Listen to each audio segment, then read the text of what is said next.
Hi guys, kamustas? Wala nang filter to. Second therapy ko na. And samahan niyo ako ulit. So, ang tawag pala sa machine na ginagamit sa akin is TENS. Transcutination something stimulator. So, hindi siya vibration pala.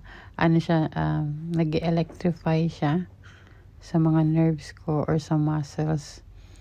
So, medyo masakit siya. Pero, carry naman.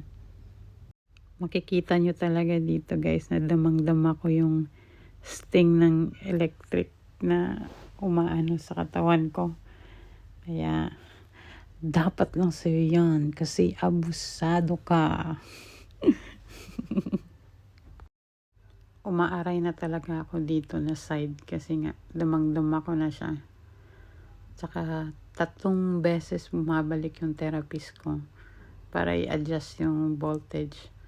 First, tama lang. Then second, medyo mataas na. Then yung huli is mataas na kasi hindi mo na siya nafe-feel eh.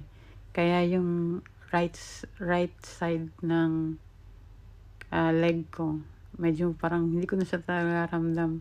Nangnam na hindi ko na maangat. Pero after talaga, nare-relieve ka sa sakit. I cannot feel my bagtak.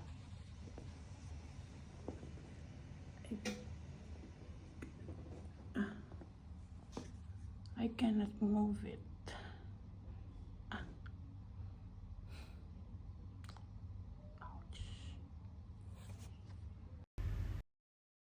Yun, natapos ang 45 minutes. Una, stretching kami, exercise. Pero mabilis lang kasi nga masakit yung katawan ko. Hindi niya ako pina-exercise ng sobra. So, more on TENS machine talaga. Kasi para mawala yung sakit. It was so very worth it talaga. Kaya guys, alagaan yung katawan. Health is wealth. Kaya, hindi mo pa maramdaman yan ngayon kung inaabuso mo. But, pagpatak ng 30, I'm telling you, totoo yung sinasabi ng mga matatanda. Pag pumatak ka ng 30, ramdam mo lahat yan. Kaya, vitamins, exercise is very important. Kaya, yan.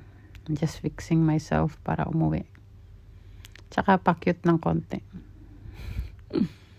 So, salamat sa pagsama today guys. Mwah, mwah. Bye-bye.